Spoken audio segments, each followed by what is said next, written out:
Hey everybody, it is Trags, Mike Petralia, back with the latest episode of the Code Reds podcast here on the CLNS Media Network. My pleasure and honor, distinguished honor, I would say, to welcome onto this podcast for the first time, Derek Johnson, DJ, the pitching coach of the Cincinnati Reds. DJ, thanks so much for taking time out.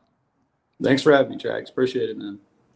So what has your offseason been like? I'll start there because I always wonder what it's like for someone who has so many responsibilities in season, both analytical, coaching, getting to know new players. What's the offseason been like for you?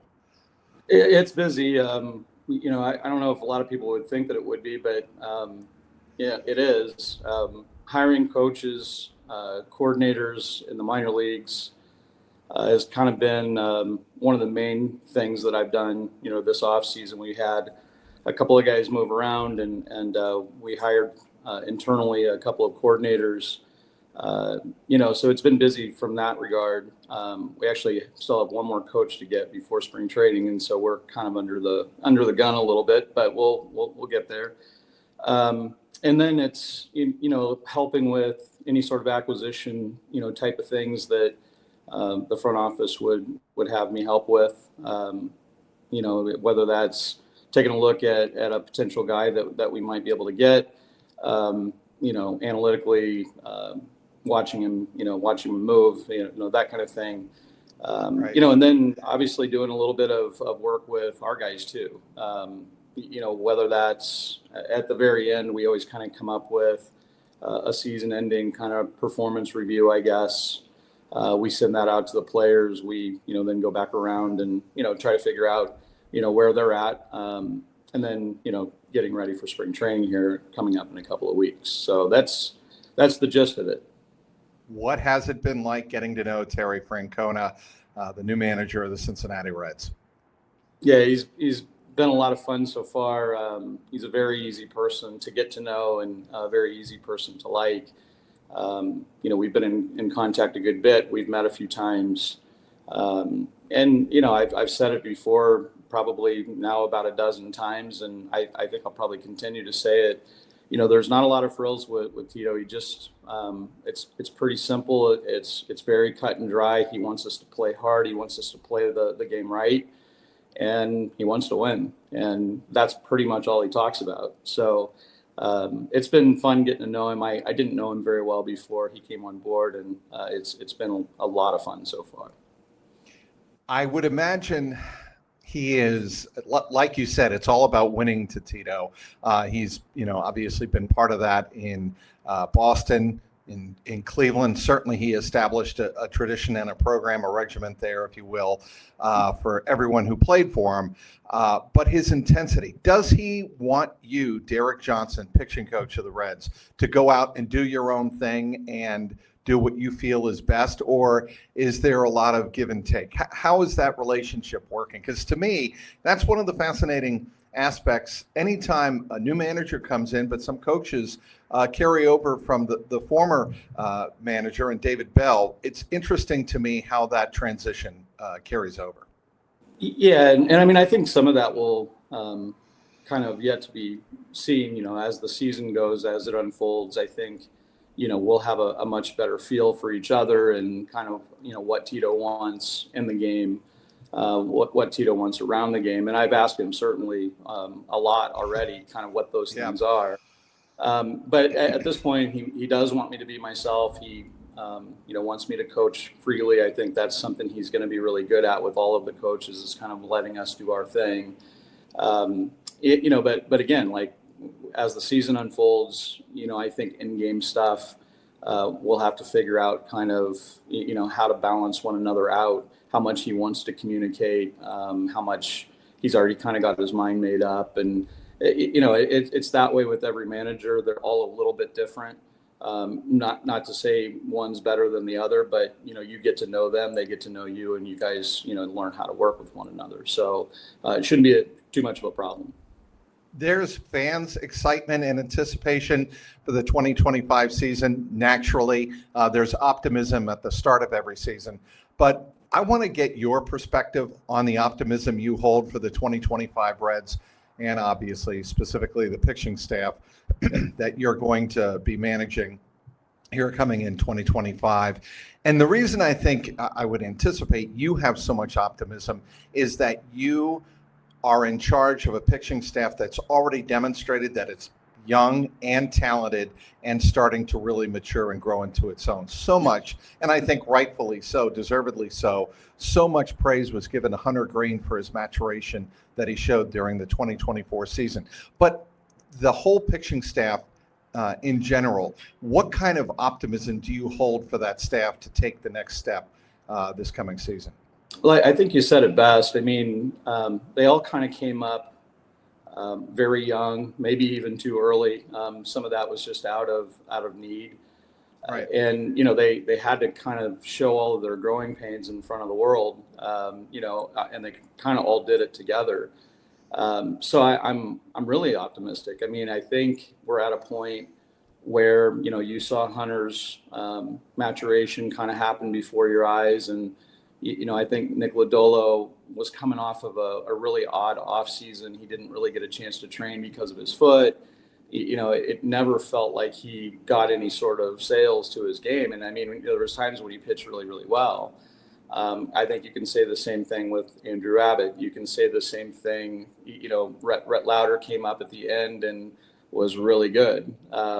Nick Martinez, getting him back was huge. I mean, I didn't expect that to happen. So we added Brady Singer.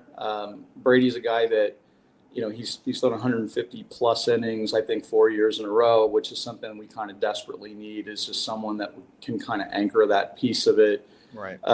So I'm very optimistic. I mean, Alexis Diaz has the best save percentage, I think, in baseball the last couple of years. I mean, it looks, sometimes it doesn't always look perfect, but he does get the job done. And he's growing into that role and has done a really nice job. So I feel like our pieces are there. Our pieces are kind of finally at a place where they know what the game is like. They know what a big league season is like. They kind of know what they have to do to prepare for it and to last through it. And then it all goes down, and it probably always will. It comes down to health for us. If we can stay healthy, we've got a great chance. If we don't stay healthy, it hurts a little bit more for us just because our depth's not quite as good as maybe some other teams. But I think we're building depth, in the minor league system more so than maybe what we had before. We still need more. I think every team will tell you that too, that they need more. But I feel optimistic that we're going in the right direction. I think we need a little bit of luck, and I mean that in a very sincere way, because I think there is some luck involved in it of keeping guys healthy all at the same time and or getting them back at the right time. But I think, we have good pieces. They've sort of learned what they need to do. So now let's go out in 2025 and do it. What is the next step for Hunter Greene this year? Well, I think it's like anything else. You're sort of looking at these really marginal gains. You're looking at the 1%, so to speak. So is there an enormous thing that sticks out with him? No. Can he throw his split for more strikes? Can he throw it more often? Those are the small things that you're kind of looking to gain in year to year. And I could say that about every pitcher that we have. It's like, what are those marginal gains that we need to see, the 1%ers, if you will? What are those things for each guy, and can we get there? So I don't think any of them are very far off. I think it's always about, like, what's the next step for my development as a big league pitcher. I think one of the things that I noticed, I know John Sadak talked about this on the TV broadcast. I know Gordon Wittenmeyer and Mark Sheldon have written about this. But the time that Hunter Greene spent with you learning new grips, and you talking with him at his locker, I noticed that a couple of times during the summer, working on grips, the little details that matter so much over the course of 162 games, and hopefully for you folks into October. What has he worked on in terms of those little details to become Hunter Greene, a very good major league pitcher, into Hunter Greene, an elite ace, which is, I assume, the kind of the vision that everybody in the organization, including yourself, has for him? Yeah, I mean, I sure do, and I think he does as well. I again, it's the nuance of the game, and it's showing him on Edgertronic video how kind of his thumb slides out on his slider, which can make it unravel, a little bit sooner or a little bit more often than what we'd like for it to. So it's little tweaks like that, and just the more that a pitcher can see kind of what's going on, then he has to be able to feel it, and then he has to be able to do it. But the first step is to kind of be able to see it, to understand that this is what's going on. And then it's up to us, to get in the bullpen and figure out what the feel is, and then, to try to implement it. So, it's that way with literally every guy on our team. At one point or another, there is that kind of education process, and it's, I have to discover it too. I have to look, I have to find it. Or they have to tell me they're feeling it, and then I try to go to work on that aspect of it. So it's very give and take, and it happens throughout the course of the summer. It's the fun part about the game, really. It's not always fun when they're not pitching well, but it is fun to try to discover what might be going on underneath the hood, and figuring out what the next step is. How good can Nick Lodolo be, DJ, if he makes it through a season primarily healthy? I know that when our hitters face him in inner squad or anything else, they always come back saying that they dislike facing him the most. And I get it. He's a very hard look. It's kind of that crossfire lefty thing, and it's from a unique slot. He's got a breaking ball that's got a really long kind of tail movement on it, and he's got a mean enough fastball. So, it's one of those things where I see him pitch in some games, and he's pitched some games for us in the last couple of years, where it feels like he can be kind of maybe the best in the game. I mean, I don't know if he's going to be the best pitcher, but could he be the best left-hander? Could he be the best pitcher in the game? Yeah, I believe he could. But like we kind of talked about already, like all of those guys kind of have their little learning curves, and and trying to get rid of some of those warts. And for Nick, he just had an unfortunate training season when he really couldn't do very much because of his foot, and I just felt like he came in and he was essentially underprepared, which wasn't his fault. It wasn't our fault. It was just circumstance, and I think he would say the same thing. This topic has come up across Major League Baseball in the offseason, and I think, DJ, it's come up before. Certainly you've been aware of it. But the six-man pitching rotation, and when you take a look at having more pitchers rather than fewer in a rotation versus having pitchers go longer or shorter in games, in those two areas, how do you balance the two, if you know what I mean? Is it better to have six pitchers go 5 or 6 innings throughout a turn, or is it better to have monitor 5 pitchers more closely? How in your estimation, in your view, how does that all work? I think most of it is sort of the personnel that you have. So do you have 6 quality starters that you can run out there and feel pretty good about? And generally speaking, you're doing it so that you are sort of managing their innings a little better.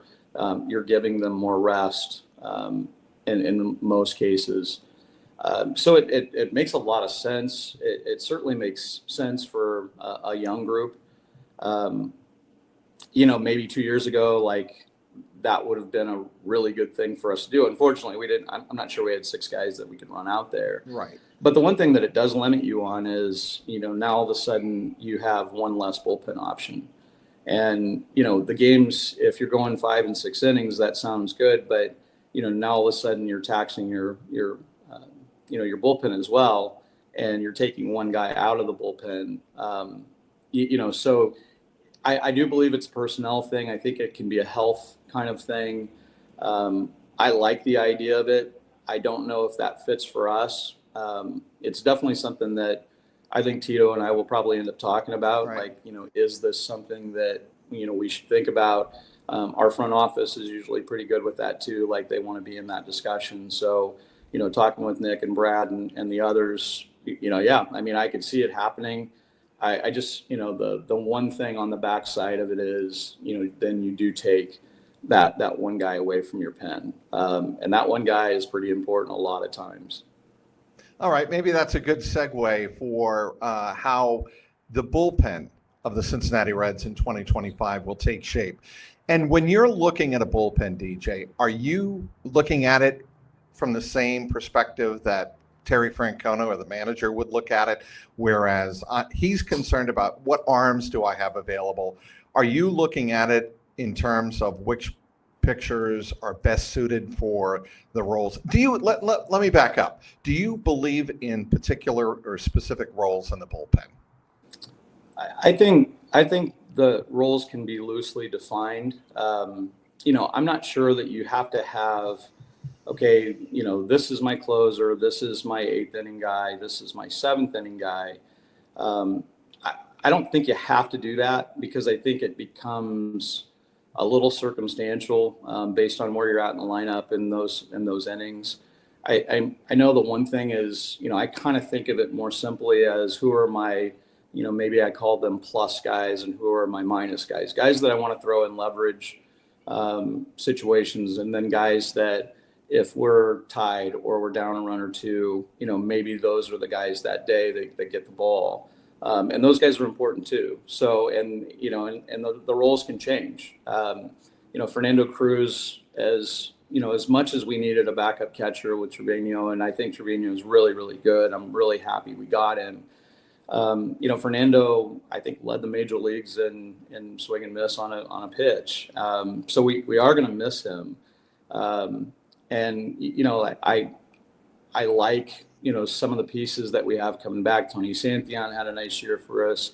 Emilio Pagan had a good year. I think he has potential to have a better one. He was hurt, coming into last season as well. So I'm not sure we saw his very best. We've already kind of talked about Diaz. Brent Suter is, one of those guys that is dependable, and we can pitch him in a lot of different roles. He doesn't care. Nick Martinez, you have to keep him in the fold of that as sort of your Swiss Army utility, whatever, because he doesn't care where he pitches. And he's so good in that role. And it makes no difference to him at all. Do I think he's a capable starter? I do. If we needed him in the bullpen for a while, sure.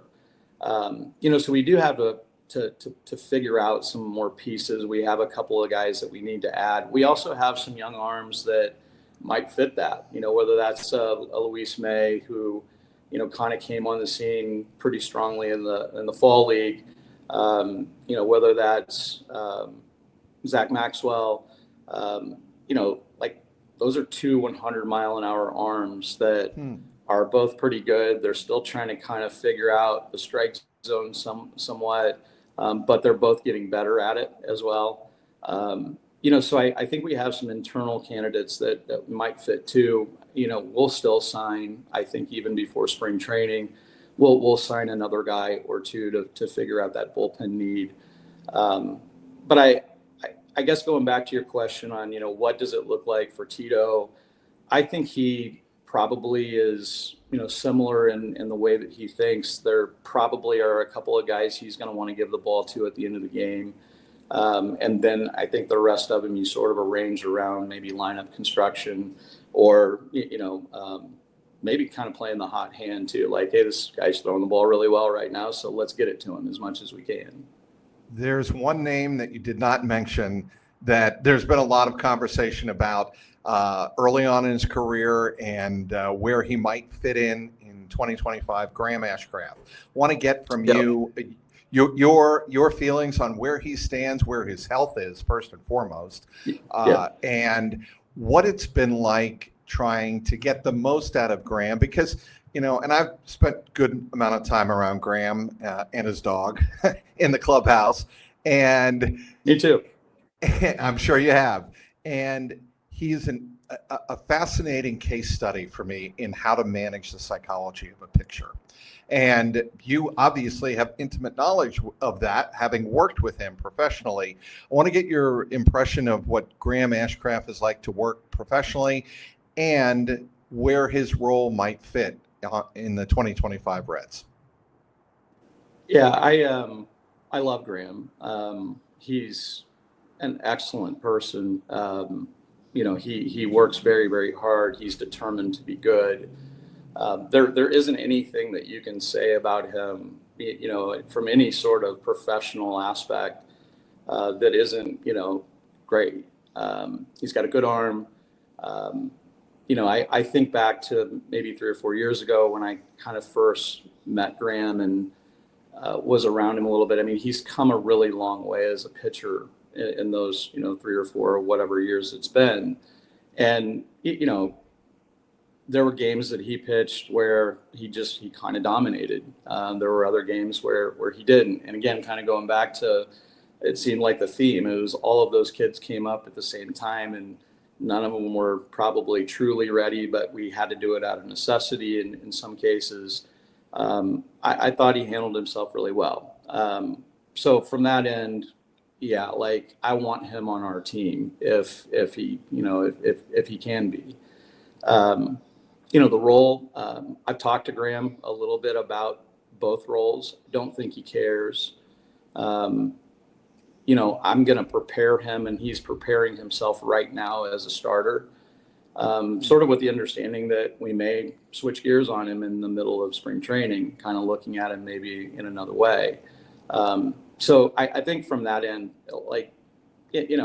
he's going to come in, he's going to compete for a spot. He certainly is in the mix for us. I mean, it's hard to leave out that kind of arm and that kind of stuff. So, what his role ends up being, I think that we'll have to make a decision on that, sometime relatively in the middle of spring training. But I love the kid and I want him to do well. He deserves it based on how he goes about it. How tough was it for you to personally watch him have to go through, the 2 demotions to AAA, if you want to call it that? I hate that word, but it, Sure. for lack of better, he was assigned or optioned twice to AAA in the middle of the season, and that can be difficult on the psyche of a young pitcher, even a young pitcher who is commonly referred to as a bulldog. I love that nickname for Graham Ashcraft, but that can be difficult on a young pitcher. It is, and I mean, unfortunately, it happens a lot to a lot of different guys. Whether that's a position player or a pitcher, but. I felt bad for Graham. I mean, I feel bad for all of them. It's never a fun thing to have to tell a kid that, he's being sent down and, they're just, but it's, the way it has to go. And I also think he needed to, I think that he could have used and probably did utilize his time down there to try to get himself back on track and get better. And of course, the AAA pitching coach and myself, we're communicating back and forth and, kind of checking on his progress, but it's never easy. I think for him, it was probably even harsher because he had spent, kind of a good bit of time already in the big leagues and, had never been sent down before. But like I said, it happens. It happens a lot. It happens to a lot of people, and it also, how do you handle it? Because that's going to end up being a really important thing for that pitcher or that player in the end. They handle it well. They get themselves back on track. They're right back where they need to be. If it's almost like the kind of woe is me type of thing, I can't believe this happened, might be a harder road for you. So it just kind of depends on how they end up taking it. How is his health? Good. I talked to him last week. He's ready to go. He says he's 100%. He's still doing all of his physical therapy that they've asked him to do. But, in terms of being ready, he is ready. We mentioned about 10, 15 minutes ago, at least now, the young arms that are still in the organization. Some of them have already come up, obviously, Rhett Lauder, Connor Phillips, another. But how exciting is it for you to see the type of young, talented arms ready to mature and rise up and contribute at the major league level not just contribute at the major league level, but contribute at the major league level on a team whose priority and expectation this year is to contend for a deep run in the postseason? Yeah, well, it's very rewarding for a couple of different reasons. I think we have the most homegrown pitchers in the major leagues. Most all of our guys are homegrown, which I'm very proud of. I mean, I'm proud of it from a player development standpoint and what our coaches in the minor leagues and our coordinators in the minor leagues have been able to do. I'm proud of it from an acquisition standpoint. I think, we made some really good acquisitions when we were having to give up some of our better pitching talent.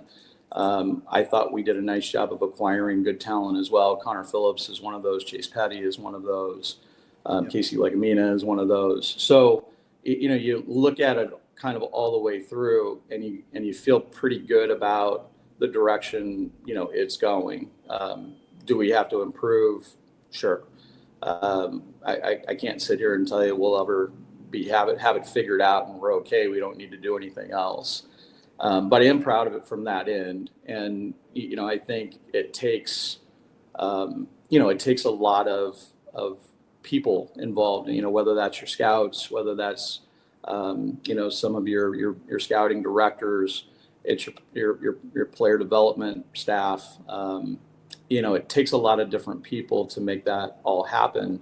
And I think the Reds have done a really nice job of that in the last 3 or 4 years.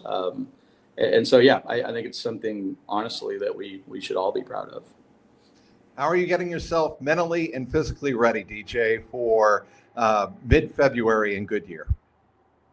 Well, I mean, for me, it's mostly about kind of working backwards. And I mean that, I'll start at the beginning of the season and then, work my way back to the first day of spring training.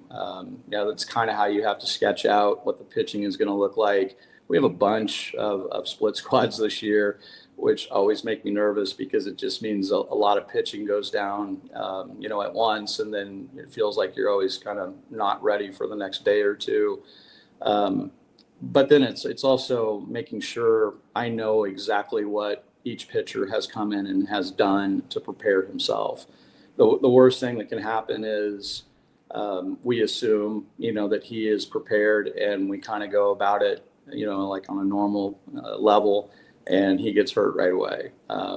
Most injuries happen because they haven't prepared themselves early on. So I want to make sure that I have a very good view of what they've done so that I can take care of them, so that we can walk out of spring training healthy.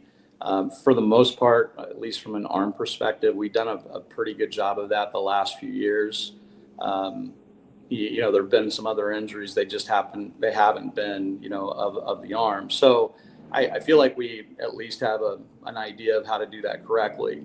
And then it's really kind of filling in the blanks on the day-to-day. JR and I talk a lot. JR kind of runs the scheduling. So, he and I are in communication on, hey, what's the first, 4 or 5 days going to look like before full camp gets going? And I want to think through. I mean, we owe that to our players of, what we're going to message, what we're going to talk about, what are the meetings going to look like? What do we talk about the first day? So there is a lot of thought that goes into that. And I've always kind of felt, again, we owe that to our players to be ready, to be, the ship is tight and we've got everything locked in. So I'll work on that for the next couple of weeks. I try not to get too anxious about it. And when I mean anxious, I mean that in a bad way, where it's like, panicky maybe is a better word. Yeah. But at the same time, I get the drift. Yeah. But knowing too, that it's like, yeah, I'm ready to go. All right. I want to end on a fun note here. And that fun note, and I hope you find this equally amusing. Whenever you head out to the mound, I am always fascinated by your different approaches, or what's been reported to be your different approaches with each different picture. Have you ever gone out in the middle of a game and had a moment where you were like, I didn't expect that picture to react that way to my messaging? Because we always see you with the hand over the mouth. And, obviously in this day and age, everything's on video. You don't want to have your lip read. That's why you don't want to. Yes. And you don't want to appear on social media. That's never a good thing if you're coaching or managing or what have you.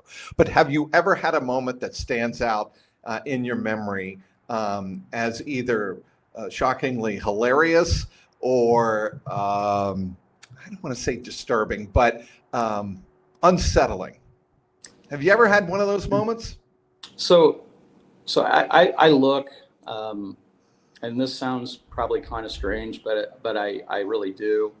I look at body language. I look at eyes. I look at, whether he's swallowing hard. Usually if his eyes are all over the place, I feel like no one's home. And I feel like, I feel if he's swallowing hard, like he's very anxious. So I'm usually trying to direct him in some way if I see those things. Wade Miley was always the funniest mound visit that I've ever had, simply because he hated when I came out there. Yeah. And he would tell me, he's like, DJ, I don't want you to come out. And I'm like, Wade, I don't want to come out. I promise you, I don't want to come out. But sometimes I got to get a guy ready. Sometimes the manager tells me I need to go out.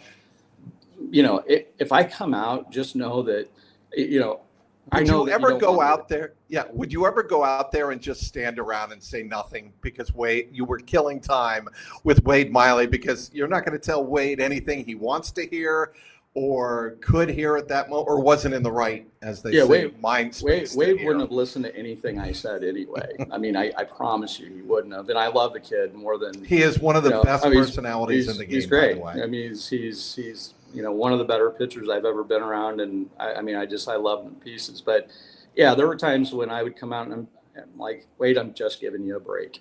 Hang in there. We got it. I'm going to make this guy come out and get me. And once he comes to get me, then I'll leave and you can go back and do what you want to do. And that was probably the bulk of our conversation. So, there's a couple of times where he got mad at me, and kind of started yelling at me. And I had to remind him that the only reason I was out there was because he wasn't pitching very good. And, maybe he should pitch better. And then maybe I wouldn't have to come out. I'm sure that went over really well. Right. Well, it is what it is. In the heat of the moment, they happens in all sports. DJ. Yeah, it does.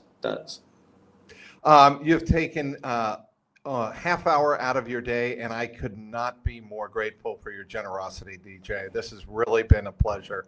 I'm sure you are looking forward to this season with as much anticipation, if not more, than many Reds fans out in Reds country are.